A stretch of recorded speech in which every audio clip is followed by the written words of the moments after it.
Vous écoutez Un pasteur vous répond, le podcast de Florent Varac, qui vous aide à mieux comprendre la Bible, une question à la fois. La question qui nous préoccupe pour cet épisode est la suivante. Bonjour les frères, je suis très surpris du fait que le ministère d'anciens n'est quasiment jamais abordé. Or, bibliquement, leur rôle est important. Les conseillers d'anciens devraient ainsi permettre une conduite collégiale. Cela conduirait l'Église à inciter les membres, notamment masculins, mais pas seulement, les femmes mariées ou pas, à se former spirituellement pour être disponibles pour le service dans l'Église, tant un service diaconal qu'un service d'anciens et peut-être même pastoral, ceci permettant à un homme de se consacrer au service pastoral. Celui-ci est un ministère qui est un don et pas un métier. Or, les divers instituts ont la prétention de former des pasteurs. Ne devraient-ils pas avoir l'objectif de former des serviteurs qui serviront en tant qu'anciens et qui par la suite s'équiperont s'ils reçoivent l'appel pour un ministère pastoral à plein temps? Ainsi, en tant qu'anciens, ils auront déjà goûté au ministère pastoral car le ministère d'anciens a un caractère pastoral. Qu'en penses-tu ? Alors, écoute, merci pour ta remarque. Je ne sais pas si tu consultes la table des matières du podcast que je tiens, mais dans la table des matières, tu trouveras un certain nombre de podcasts qui traitent déjà du ministère des Anciens. Il faut que tu réalises que je ne fais que répondre aux questions qui me sont posées en fonction de mes compétences. Donc certaines questions, je ne peux pas les aborder parce que ça ne fait pas partie de mes compétences, ou parce que parfois elles me viennent mais elles ont déjà été traitées ailleurs, ou parfois c'est un peu difficile de faire une réponse en 20 minutes et donc je ne peux pas trop aborder cette question. Mais je note que tu peux consulter le podcast ou l'épisode 179. Qui a l'autorité, les anciens ou les blogueurs ? 242. Comment désigner un ancien ? 243. Un homme divorcé peut-il devenir ancien ? 261. Comment concilier leadership biblique et loi 1905 ? 311. À quel âge peut-on devenir ancien ? Et dans d'autres podcasts, comme celui sur l'onction d'huile, tu découvriras que finalement, ma conception est probablement pas très éloignée de la tienne. Alors, comme tu le formules sous forme d'une remarque assez longue, avec quelques éléments un petit peu à tiroir, je ne sais pas trop comment répondre de façon sur l'ensemble. Mais effectivement, je crois, et pour le dire de façon simple, je crois que les anciens ont l'autorité sur l'Église collectivement et que le pastorat ou être pasteur, c'est une vocation, c'est un don, c'est un appel particulier qui est reconnu au sein d'une Église et qui peut être aussi complété par un évangéliste, un pasteur et un berger. Je crois que les apôtres et les prophètes font partie des éléments fondateurs de l'Église et donc, dans le sens biblique du terme, sont révolus. Il n'y a plus d'apôtres et de prophètes au sens fort du terme. Il y a des apôtres et des prophètes, au sens faible du terme, c'est-à-dire que des apôtres qui vont faire connaître le nom de Christ là où il n'est pas connu, parfois on parle de missionnaires, prophètes, des gens qui vont implanter la notion de l'évangile, la connaissance de Jésus-Christ au sein d'une communauté naissante, et puis on a ensuite les évangélistes, pasteurs et docteurs qui vont faire partie de ministères reconnus dans l'Église, et à mon sens, le pasteur fait partie effectivement d'un collège d'anciens et il n'a pas l'autorité pour conduire une église. On n'est pas dans un schéma pyramidal, on est dans un schéma collectif ou collégial. Alors, ceci dit, ça a pris du temps pour que l'église se structure ainsi. Lorsque Paul écrit aux Philippiens, il écrit aux ceux qui sont en Jésus-Christ, à Philippe, aux évêques et aux diacres. En disant cela, on voit qu'il y a déjà une ébauche de structure avec les évêques et les diacres. Et dans cette même période, il va parler aux Éphésiens de ces ministères quintuples, apôtres, prophètes, évangélistes, pasteurs et docteurs, qui sont des hommes donnés à l'Église pour unir et joindre et orienter la vie et l'action de l'Église. Et on voit que cette préoccupation de gestion collective un peu du ministère est partagée dans l'élan missionnaire que l'on trouve en Actes chapitre 14, nous lisons l'apôtre Paul qui dit « Après avoir évangélisé cette ville et fait un assez grand nombre de disciples, ils retournèrent à Lystre, à Iconium et à Antioche. Ils affermissaient l'âme des disciples, les exhortaient à demeurer dans la foi et disaient « C'est par beaucoup de tribulations qu'il nous faut entrer dans le royaume de Dieu. » Ils firent nommer pour eux des anciens dans chaque église et après avoir prié et jeûné, ils les recommandèrent au Seigneur en qui ils avaient cru. Donc on est tout à fait d'accord qu'il y a dans un travail missionnaire, la dimension de faire des disciples, la dimension de les affermir, donc évangélisation, affermissement, et puis il y a la dimension de faire nommer, donc de former des anciens. Alors quand on s'est penché dans l'église où j'ai été pasteur 25 ans, à Cusset, sur la structure de l'église, on a évoqué la chose en 9 points. La notion d'autorité dans l'Église. On s'est penché là-dessus parce qu'on avait quelques soucis de compréhension entre nous les anciens, puis aussi avec certaines personnes de l'Église. Et on a fait ces 9 points. Ce document, tu le retrouves sur le site de epevc.org, dans les documents officiels. Il y a une réflexion sur le leadership de l'Église. Et qu'est-ce que l'on y trouve? 9 points. Premièrement, l'autorité, pouvoir, c'est souvent les mêmes termes, il n'appartient qu'à Jésus-Christ seul. C'est lui qui a autorité, c'est lui le chef de l'Église. Deuxièmement, l'Église, corps du Christ, discerne à qui déléguer l'autorité. Donc c'est pas une chaîne qui vient d'un homme vers des autres, c'est l'Église qui reconnaît, qui discerne l'autorité déléguée. Troisièmement, l'autorité est déléguée à une collégialité d'anciens. Il n'y a personne qui peut avoir seul l'autorité sur l'Église. C'est pas sain. Ça peut être le temps d'une implantation, ça peut être le début de la vie d'une église, c'est souvent le cas d'ailleurs, mais à un moment donné, ça doit être assez rapidement avec un certain nombre d'hommes qui sont reconnus, qualifiés pour cette fonction. Quatrièmement, les anciens forment une équipe pastorale et servent selon leurs dons spirituels. Donc parmi eux, il y aura des pasteurs, mais c'est une équipe pastorale, ils vont servir à superviser le travail de l'Église. Cinquièmement, Dieu donne à l'Église des apôtres, prophètes, évangélistes, pasteurs et docteurs. Sixièmement, un pasteur coordonne le ministère d'une Église locale. Septièmement, tout chrétien est un serviteur du Christ à temps plein. Huitièmement, certains serviteurs assurent un ministère rémunéré à plein temps. Et neuvièmement, l'unité de pensée et d'action se fonde sur des valeurs et un projet, une vision et une stratégie. Bref. Ces 9 points, tu les retrouves. Et moi, ce que je voudrais observer, c'est effectivement les 2 points numéro 2 et 3, c'est-à-dire que l'Église, corps du Christ, discerne à qui déléguer l'autorité, et puis l'autorité est déléguée à une collégialité d'anciens.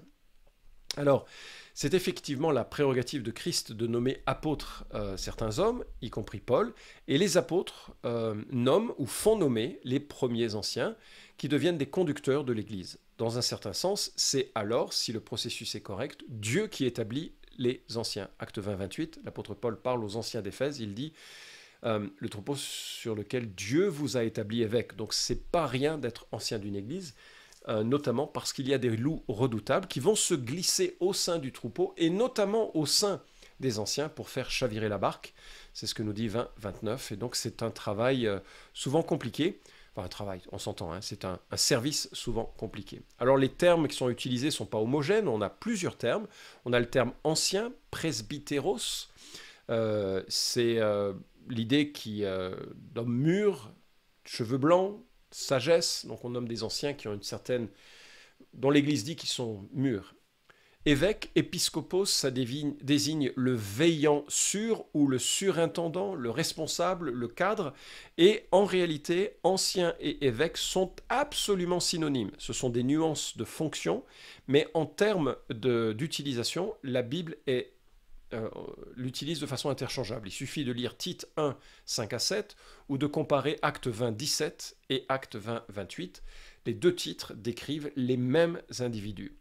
Le terme séculier d'épiscopos, ça désigne des magistrats municipaux, des fonctionnaires religieux ou des philosophes en charge de certaines personnes. Donc on est vraiment, et même dans la version grecque de l'Ancien Testament, c'est un commissaire, un inspecteur, des surveillants du temple, des chefs, et une fois il désigne le Seigneur en Job 20, 29. On a également le terme conducteur, ceux qui guident, qui conduisent. On a également le terme de dirigeant, ceux qui dirigent, notamment 1 Thessaloniciens 5, 12. Et là, la forme est singulière et peut-être désigne un don spirituel particulier de direction en Romains 12, 8. Alors, quand on est donc devant l'ensemble de ces termes, on voit que c'est un concept, le leadership de l'Église. Il y a plusieurs termes qui le décrivent. Et quand on essaie de mettre en commun l'ensemble des étapes qui sont liées à la reconnaissance d'un responsable, on voit déjà la prière de l'Église et des responsables en place. Jésus qui prie pour les apôtres. L'envoi de Paul et Barnabas est précédé de la prière en acte 13. Deuxièmement, une présélection par les responsables en place. Tite doit établir des évêques dans chaque ville. Et là, le verbe peut signifier appointer, ordonner, instituer, placer. Et il y a une forme là de présélection. Il doit y avoir également une aspiration personnelle au service. C'est le sens du verbe de 1 Timothée 3.1 qui dit que si quelqu'un désire, aspire à la charge d'évêque, il désire une belle charge, donc il doit fortement désirer cela. Et puis, il doit aussi y avoir une mise à l'épreuve, 1 Timothée 3, 10, et enfin une approbation de l'Église qui doit évaluer le caractère du candidat, titre 1, Timothée 3, et qui aboutit à un vote de confiance. En tout cas, chez nous, les gens doivent être nommés dans cette responsabilité par un vote. Et les exigences de ce vote sont assez élevées. Alors si tu veux regarder les critères que la Bible nous donne, c'est Tite chapitre 1 et 1 Timothée chapitre 3, et tu remarqueras, ce ne sont pas des critères énormes, c'est simplement des hommes dont on peut dire qu'ils sont normaux, corrects. Il n'y a rien de très problématique, enfin, particulier, très élevé. Mais simplement, si on faisait leur procès, on ne pourrait pas trouver de choses qui seraient graves et qui les disqualifieraient moralement pour cela. En sachant aussi que en Tite, l'Église est très jeune et Paul n'exige pas que ce soit pas un jeune converti. Alors que en Timothée, c'est l'Église d'Éphèse, elle a déjà quelques décennies, et l'apôtre Paul dit que l'ancien ne doit pas être un nouveau converti. Ça veut dire que nommer un ancien, ça va aussi dépendre de ce dont on a besoin dans une église. Une église de 20 personnes n'a pas les mêmes besoins qu'une église de 300 personnes. La gestion spirituelle de l'assemblée, administrative aussi, exige des talents et des compétences qui vont varier d'une église à l'autre. Donc il faut pas, ce sont des éléments moraux classiques, mais en même temps qui doivent se réfléchir selon le besoin particulier d'une église locale. On note également qu'il y a une compétence qui doit être observée, c'est la capacité d'enseigner. Et cette capacité d'enseigner, c'est pas monobloc, ça peut être la capacité d'enseigner un petit groupe, un individu. Moi, je connais des gens qui sont de très bons enseignants au 1 à 1, et ils sont de très mauvais prédicateurs. Et il ne faut surtout pas les faire prêcher. Il y en a d'autres qui sont de très bons prédicateurs, mais qui ne sont pas du tout bons dans un 1 à 1 ou un petit groupe. Donc la capacité d'enseigner, ça peut aussi avoir différents aspects de réalisation. Autre grande remarque, c'est que l'autorité est déléguée à ce collège d'anciens. Donc on a vu les critères, et c'est eux qui maintenant, ensemble, vont porter la vie de l'Église. La mention d'anciens est presque systématiquement au pluriel, et ça révèle la collégialité nécessaire pour un travail qui exige justement d'éviter qu'une personne prenne toute la direction ou une influence démesurée dans un conseil. Alors, tu liras dans le document qu'on a rédigé, qui est disponible sur le site de EPFC, le PEVC, l'ensemble des propos que je n'ai pas le temps de citer. Alors, ça veut dire que on est maintenant dans une logique de qu'est-ce que l'on fait pour reconnaître des anciens. Tu as vu la liste que j'ai évoquée, et qu'est-ce que l'on fait pour les former. Alors, je pense qu'il peut y avoir plein de manières de former un ancien. Voilà comment nous faisions, et je voudrais surtout pas dire que c'est comme ça que ça doit être fait. D'accord ? C'est comme ça que nous faisions, et je vais ici évoquer le chemin idéal, et la réalité était beaucoup plus chaotique, d'accord ? C'est-à-dire que le chemin idéal, c'est une chose, puis ensuite la mise en place, ça va dépendre des individus, ça va dépendre du temps, ça va dépendre de l'urgence de la nomination ou non de telle ou telle personne. Voilà.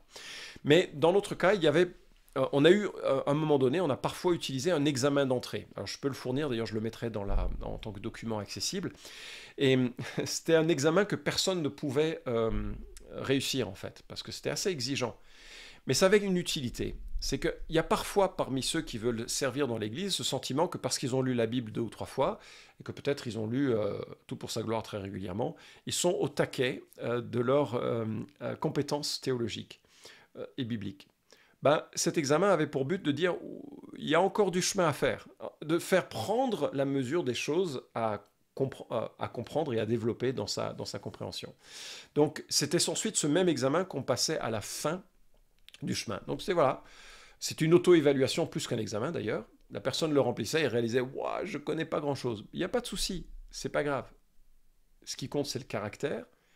Ce qui compte, c'est que l'Église reconnaisse ton caractère, et puis qu'il y a cette sagesse spirituelle pour conduire le peuple de Dieu avec d'autres, donc la capacité émotionnelle, sociale pour travailler en collaboration avec d'autres. Hein. On a eu beaucoup de problèmes avec, en tant qu'ancien parfois sur ces thématiques de collaboration, donc ça doit être observé. Et la formation, ça se donne, c'est facile. Donc il y avait cette sorte d'examen d'auto-évaluation qui permettait à la personne de prendre conscience des choses qu'elle avait besoin de comprendre. Et puis ça permettait aux autres anciens et aux pasteurs de savoir, bon, il y a des domaines, il va falloir qu'on travaille. Alors moi, ce que je faisais, c'est que je parcourais un livre de théologie pendant une année au moins, avec les futurs anciens, ou ceux que l'on imaginait pourraient un jour être anciens. Alors j'ai utilisé Jules Marcel Nicolle, le précis de doctrine chrétienne au début. J'ai aussi utilisé le livre de Paul Hens, Introduction à la théologie, même s'il a une théologie extrêmement marquée, qui ne conviendra pas à tous. Mais ce que j'aime bien, c'est qu'il aborde 5 sections. Hein. L'un, c'est la théologie biblique, l'autre, c'est la théologie systématique, mais il y a aussi la théologie historique, dogmatique et puis contemporaine. Donc ça permet de lire plein de choses. Et je ne suis pas d'accord avec tout, mais de toute façon, je ne suis pas d'accord avec rien, si ce n'est la Bible. Donc ce n'est pas un problème de ne pas être d'accord. L'intérêt, c'est de pouvoir susciter la discussion et la réflexion. Donc j'ai utilisé ça. Certains vont pouvoir utiliser peut-être le livre de Grudem. Le problème, c'est que c'est un énorme pavé. Et si on est jeune, je propose sur le livre de Ben Egan, dont j'oublie le nom, Benjamin Egan, qui a écrit un très très bon livre sur l'approche un peu des doctrines essentielles. Et donc je t'encourage notamment pour ceux qui seraient dans une première mise au pied à l'étrier de théologie, de passer par ce livre. Un autre livre remarquable, pour une fois réfléchi, c'est Alain Isus qui coordonne les auteurs qui contribuent qui dirige les auteurs qui ont contribué à ce livre. Remarquable, et c'est peut-être le livre que j'utiliserai maintenant le plus souvent, avec celui de Benjamin Egan, selon la marche qui est le degré de difficulté qui est à franchir pour faire une introduction à ce livre. Et voilà comment moi je faisais. Je demandais à la personne de lire un chapitre, ou 2 chapitres selon la taille du chapitre, ou la moitié d'un chapitre, d'une semaine sur l'autre. Et moi je venais, et c'était souvent entre midi et 2, hein, parce que les anciens qui allaient être nommés, ils bossaient de façon séculière, donc c'était souvent entre midi et 2. On partageait un sandwich, et puis moi je posais des questions. Et c'était des questions un peu rentre-dedans, pour voir s'était approprié le contenu, s'ils étaient capables de tenir une discussion sur ces questions théologiques. Et puis après ce parcours, je reprenais l'examen d'auto-évaluation de départ, et puis on mesurait s'ils avaient fait des progrès. On ne cherchait pas forcément à ce qu'il y ait une parfaite compréhension de tous les sujets, c'est un texte assez étendu, mais au moins ça permettait de placer les choses. Ensuite, lorsque l'on était relativement d'accord que la personne pouvait rejoindre les rangs des anciens. Parfois, il était impliqué dans les réunions pendant 1 an pour voir s'il sentait sa place, si la manière dont ça se passait, ça l'intéressait de continuer avec le groupe en question. Et puis, au terme de cette année, en supposant que tout le monde était d'accord, les anciens en place et puis les candidats, il y avait une soirée lors d'un forum où il était présenté à toute l'Église. Il y avait rarement toute l'Église, il y avait quelques personnes représentatives de l'Église, et il était livré aux questions de l'Assemblée. Et les gens pouvaient poser toutes les questions qu'ils voulaient, et ça permettait à l'Église de découvrir qui était la personne sur qui elles allaient voter dans la prochaine Assemblée générale. Et généralement, la personne est votée avec 1 année de probation. Mais, pardon, ça c'était l'année préalable. Ils étaient votés pour 5 ans. Donc les anciens chez nous ont un mandat de 5 ans et après ils peuvent se retirer, prendre une pause, ou bien ils peuvent être renouvelés par un vote de confiance. Et ça permet aussi que des gens qui n'ont plus les qualités requises, ils puissent être sanctionnés quelque part par la vie de l'Église. Au départ, on avait des anciens nommés éternellement jusqu'à leur mort, et en fait c'était pas une bonne piste. On pense que c'était mieux. On a pensé, nous, dans notre contexte, que c'était mieux. Voilà, alors je le précise en ces termes, mais le processus était quand même beaucoup plus souple que ce que je dis ici. On ajustait en fonction des gens, mais ça vous donne, et ça te donne une idée. Je termine avec l'apôtre Pierre qui parle des anciens, et il dit, en 1 Pierre chapitre 5, il dit « Voici donc les recommandations que j'adresse à ceux qui sont anciens parmi vous, moi qui suis ancien comme eux, témoin des souffrances de Christ et participant de la gloire qui doit être révélée. Prenez soin du troupeau de Dieu qui est sous votre garde, en veillant sur lui non par contrainte, mais de bon gré, selon Dieu.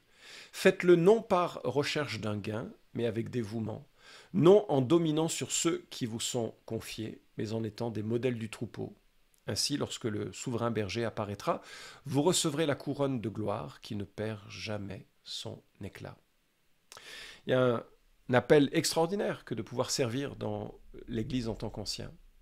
Et remarquez comment Pierre aborde la chose avec beaucoup d'humilité. Moi, ancien comme eux, il ne se présente pas comme le super apôtre qui parle du haut de son piédestal vers ceux qui sont les plus petits que lui.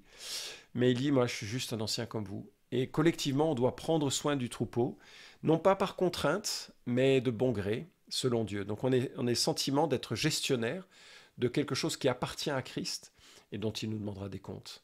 On ne doit pas le chercher à fonctionner pour en obtenir une autorité, un gain, mais au contraire de le faire avec dévouement. Et là, il est question du souverain berger.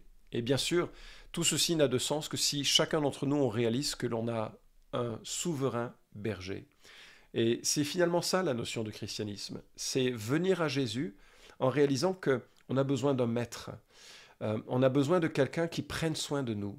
On a besoin de quelqu'un qui nous oriente, qui nous protège, qui nous dirige et nous fait rentrer dans une bergerie, dans sa bergerie. Et la conversion, c'est lorsque l'on réalise que l'on a besoin de Jésus, non seulement comme maître, mais aussi comme agneau. Et c'est un jeu très, très surprenant. Jésus est l'agneau de Dieu, mais qui donne sa vie pour que l'on puisse être nourri, pardonné. Et en même temps, il est le berger. Et rentrer dans un chemin de vie avec Christ, c'est rentrer dans sa seigneurie. On change de royaume, il devient le maître et le berger. C'est lui le chef, et nous qui sommes anciens, nous sommes que des sous-chefs, des chiens de berger, qui prenons soin du troupeau de sa part, pour les nourrir, en prendre soin, les protéger, les garder, avec toute l'attention que requiert cette fonction et ce service. J'espère que ça répond à la remarque qui était formulée dans ta question, et puis que ça te motive et que ça motive les uns et les autres à participer à ce service. Nul n'est parfait pour y accéder, et l'Église a besoin d'hommes qui vont se consacrer au service de Dieu, d'hommes et de femmes qui vont se consacrer dans tout un tas de ministères. Et dans l'imperfection de ce que nous sommes, continuant à grandir, on va permettre que l'Église prenne sa place sous le soleil, témoigne de la gloire de l'Évangile de Jésus-Christ, et en sorte que le bâton de l'Évangile puisse atteindre les générations suivantes. Et j'espère que ça te motive et ça t'encourage à dédier du temps et de la passion pour ce service remarquable. Cet épisode vous a édifié? Alors merci de le liker ou de le partager pour que d'autres puissent en profiter. Pensez aussi à vous abonner à la chaîne d'Un Pasteur vous répond pour ne manquer aucun des prochains épisodes. Enfin, si vous avez une question à poser à Florent Varac, écrivez-lui directement sur contact@toutpoursagloire.com.